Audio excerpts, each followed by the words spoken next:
For thousands of lockdown families, just getting enough food on the table right now can be tough. Enter the Sikhs, a community who believes it's their duty to help other Kiwis in a time of need. Across the country, Sikh temples have been transformed into vaccination centres and grocery warehouses where the food is offered free. But with thousands of parcels being handed out every day, why isn't our government stepping in to help the Sikhs help us? Tamantiri Mini-Sproat reports. Takanini, 3 weeks into Auckland's COVID lockdown. And hundreds upon hundreds of families are queuing for food. We were expecting 500, but we served 700 families yesterday. They're in need, and many are scared. What if I'm out and I get COVID and I don't know, and then my whole family gets it? People coming en masse to the Supreme Sikh temple. This is the place where they can go if they are in need. Run by, supported by, and funded by the Sikh community. It's open to all, every New Zealander, and everyone is welcome.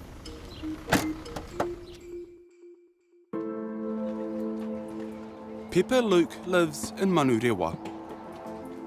Hey boys, are you guys hungry? She's a solo mum, 4 rangatahi dependent on her.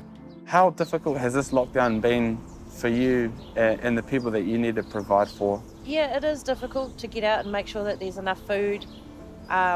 Mentally it's difficult because they can't go to school and we're not doing our normal.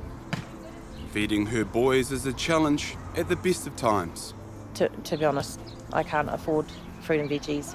And whatever good stuff I have, I make sure that they have. Sometimes I don't eat because I just made sure that they were fed. How hard has it been to access kind of food to provide for? Oh, very hard because it's hard to leave the kids home all the time, and then getting to the supermarket, the line is huge. There's a lot to worry about. My doctor's put me on blood pressure pills, so it's tough, and I do struggle to sleep because of my anxiety. Then there's her son Shiloh, 14. He's immunocompromised, making going to get food extra risky. I do worry about that. Sorry, just the thought of it. Shiloh, I'm just worried about him getting hurt the most.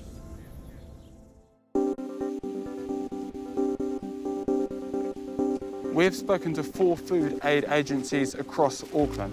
They're all saying the same things. Demand is going through the roof. Enter the Sikhs. I'm going to start with a really hard question first. Are you ready? Yeah. Can I get your full name? Daljit Singh. From the North Indian province of Punjab to the South Auckland province of Papatoetoe, Daljit's been here for 32 years. He's a proud New Zealander and a proud Sikh. You not have to be born as a Sikh, so anyone can become a Sikh. The Sikhism basic principle is to share with others. It means like whatever you earn, you put 10% of your income for good deeds. Sikhism is one of Aotearoa's fastest growing religions, with over 50,000 believers nationwide. This is a selfless service. We're not after anything. And our aim is to serve to the community, and community support us. Good evening. If you're just joining our coverage, the country is reeling from a mass shooting in Christchurch. When there is need, the Sikhs are quick to mobilise, like they did after the Christchurch mosque attacks. We immediately called our Sikh Gurdwaras in Christchurch to help the victims through food and if they need any kind of other assistance, and raised $71,000 for the victims. When COVID hit our shores last year and the first lockdown tightened its grip, Daljit had an idea.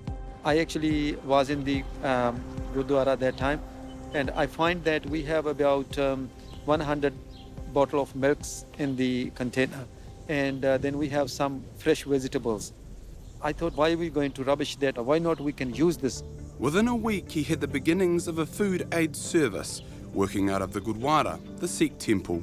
We started with 200 food parcel, and time came when we start to 2,500 food parcels a day. So we done about more than 100,000 food parcels in the very first lockdown.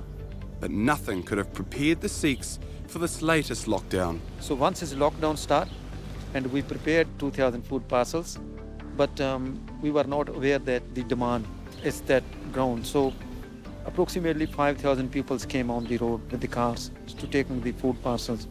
So then I actually called the police to please come and help us. Pepe and her family were caught up in the chaos that day. Oh, I was devastated. I asked one of the Sikh guys, I said, what happened? And they said, oh, the police have shut us down. You just have to go home and wait. I asked a police lady, I said, what's going on? Why are you doing this? And they said, oh, there's too much traffic. The Sikhs had to do something fast, so they got organised. Sure, I'm sending you a text message. Just show the text on the gate and then you can collect your parcel. A booking system was started so people could order a food parcel online and a time to collect it in safety. Today, 500 families have made appointments.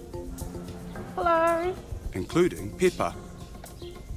Pepper, Yeah, you've just got your box. How is this going to help your family? a lot. Yeah?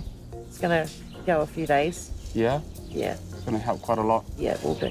Hungry boys, eh? Oh, yeah, definitely hungry boys. But Daljit is expecting even more to show up. Your phone must be going crazy. It's all day and night.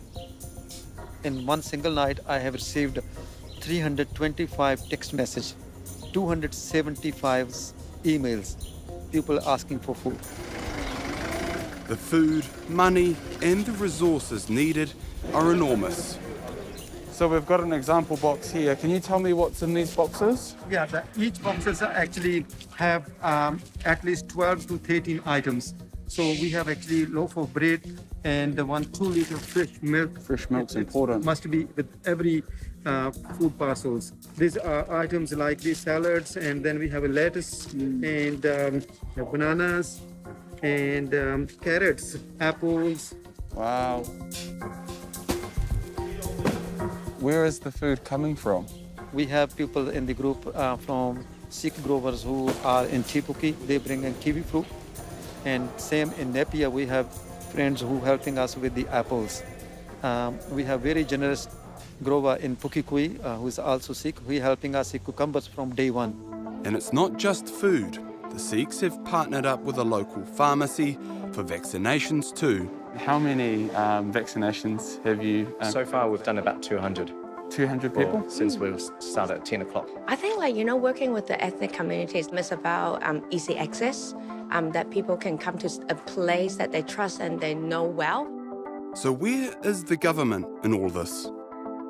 Do you think it's acceptable that any Kiwi should be struggling to put food on the table in a lockdown? No, it is not acceptable. Priyanka Radhakrishnan, Associate Minister of Social Development. Through the Food Network, working with a number of food hubs that know how to reach their communities, we feel is a good way to get food to those who need it. Are you doing enough to support those communities in need? And could you do more? We are constantly reviewing the situation. MEC, I know, is in contact with a number of those food organisations, food hubs, as the Food Network calls them, of which the Supreme Sikh Society is one.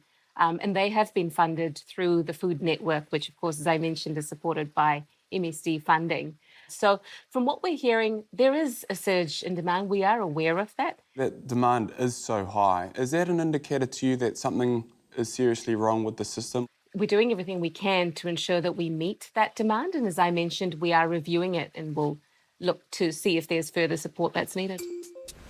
But for the families lining up in Takarini, support is needed right now. Luckily for them, the Sikhs are there to fill the gap. So to serving the country, it's something making us feeling proud. Okay. And whenever New Zealand needs us, we will be there.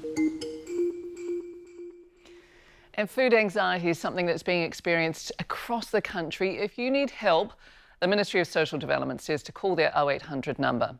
And if you want to donate to the Takanini Gurdwara, details are on our Facebook page.